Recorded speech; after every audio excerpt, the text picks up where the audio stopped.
আজি আমি এটা যুৱ মৰ্চাই এটা বস্তুৱে প্ৰমাণ কৰিব বিচাৰিছোঁ যে অসমৰ প্ৰত্যেকজন যুৱ শক্তি ভাৰতীয় জনতা পাৰ্টিৰ পক্ষত আছে। আমাৰ ৰাষ্ট্ৰীয় সভাপতি জেপি নাড্ডা ডাঙৰীয়াৰ লগত আছে, মাননীয় মুখ্যমন্ত্ৰী ডক্টৰ হিমন্ত বিশ্ব শৰ্মাৰ লগত আছে আৰু মাননীয় প্ৰধানমন্ত্ৰী নৰেন্দ্ৰ মোদী ডাঙৰীয়াৰ লগত আছে। কাৰণ লোকসভা নিৰ্বাচন সমাগত যে যুৱ শক্তি যে ভাৰতীয় জনতা পাৰ্টিৰ পক্ষত আছে আৰু সকলোৱে যে আগন্তুক যি লোকসভা নিৰ্বাচনত পুনৰবাৰ মাননীয় প্ৰধানমন্ত্ৰী নৰেন্দ্ৰ মোদী ডাঙৰীয়াক পুনৰবাৰ প্ৰধানমন্ত্ৰী হিচাপে চাবলৈ ইচ্ছা প্ৰকাশ কৰিছে, সেইটো আজি যুৱ শক্তিয়ে উপস্থিতি তাত প্ৰমাণ কৰি দিছে আমাৰ যুৱ মৰ্চাৰ প্ৰত্যেকজন কাৰ্যকৰ্তাই। 2014 চনৰ পৰা মাননীয় প্ৰধানমন্ত্ৰী নৰেন্দ্ৰ মোদী ডাঙৰীয়া সদায় যুৱ শক্তিক প্ৰত্যেকটো ক্ষেত্ৰত কেৱল নিৰ্বাচন প্ৰত্যেকটো ক্ষেত্ৰতে সদায় যুৱ শক্তিক প্ৰাধান্য দি আহিছে। ঠিক তেনেদৰে অসমত দেখিছে মাননীয় মুখ্যমন্ত্ৰী ডক্টৰ হিমন্ত বিশ্ব শৰ্মাই যে অসমক যে আজি 5খন শ্ৰেষ্ঠ ৰাজ্য ভিতৰত এখন কৰাৰ যি সপোন দেখিছে, সেই সপোন তেওঁ যুৱ শক্তিৰ লগত লৈ যাবলৈ তেওঁ ইচ্ছা প্ৰকাশ কৰিছে। সেইকাৰণে তেওঁলোকে দিন ৰাতি কৰি একাকাৰ কৰি আজি যুৱ শক্তিৰ ক্ষেত্ৰত স্বাৱলম্বী হোৱাৰ ক্ষেত্ৰতে হওক বা আজি যোগ্যতাৰ ভিত্তিত আমাৰ যুৱ শক্তিসকলে আজি চাকৰি পাবলৈ বা নিযুক্তি পাইছে, এইটো কেৱল সম্ভৱ হৈছে মাননীয় মুখ্যমন্ত্ৰী ডক্টৰ হিমন্ত বিশ্ব শৰ্মা ডাঙৰীয়াৰ নেতৃত্বত সমগ্ৰ অসমত আৰু কেন্দ্ৰত মাননীয় প্ৰধানমন্ত্ৰী নৰেন্দ্ৰ মোদী ডাঙৰীয়াৰ নেতৃত্বত। কিমান বাইকাৰ আজি প্ৰায় 800 বাইক ইয়াত উপস্থিত হৈছে, যুৱ মৰ্চাৰ সমূহ কাৰ্যকৰ্তাই উপস্থিত হৈছে আৰু আমি আজি বিশেষভাৱে আমাৰ ৰাষ্ট্ৰীয় সভাপতি জেপি নাড্ডা ডাঙৰীয়াক আমি আদৰণি জনাবলৈ বিচাৰিছোঁ। ভাৰতীয় জনতা যুৱ মৰ্চা অসম প্ৰদেশৰ পৰা সমূহ আমাৰ ৰাজ্যিকৰ বিষয়ববীয়াসকল আছে, 2 সাধাৰণ সম্পাদক আছে, আজি তাপস কলিতা চিদিপ বৰা ডাঙৰীয়া আছে, ৰাজ্যিকৰ বিষয়ববীয়াসকল আছে, ৰঞ্জন মহন্তকে সকলোখিনি আছে আৰু গুৱাহাটী মহানগৰ জিলা যুৱ মৰ্চাৰ কাৰ্যকৰ্তাসকল আছে। ঠিক আছে। আমি ভাৰতীয় জনতা যুৱ মৰ্চায়ো ইয়াতে প্ৰায় 1000 বাইকে তেখেতক আমি আদৰণি কৰি লৈ যাম। কলাক্ষেত্ৰলৈকে লৈ যাব? হয়, কলাক্ষেত্ৰলৈকে লৈ তেওঁ আপোনাক আগে গুচি যাব?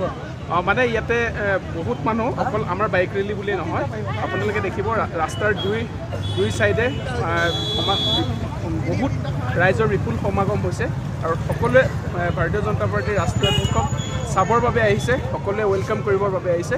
ৰাস্তাৰ দুই কাষে গ'ল যদিও আপুনি চাই বিপুল মানুহ ইয়াতে অগণন পৰ্যায় ইয়াতে আহি তেখেতক ৱেলকাম কৰিবলৈ। আজি আমি এটা যুৱ মৰ্চাই এটা বস্তুৱে প্ৰমাণ কৰিব বিচাৰিছোঁ যে অসমৰ প্ৰত্যেকজন যুৱ শক্তি ভাৰতীয় জনতা পাৰ্টিৰ পক্ষত আছে। আমাৰ ৰাষ্ট্ৰীয় সভাপতি জেপি নাড্ডা ডাঙৰীয়াৰ লগত আছে, মাননীয় মুখ্যমন্ত্ৰী ডক্টৰ হিমন্ত বিশ্ব শৰ্মাৰ লগত আছে আৰু মাননীয় প্ৰধানমন্ত্ৰী নৰেন্দ্ৰ মোদী ডাঙৰীয়াৰ লগত আছে।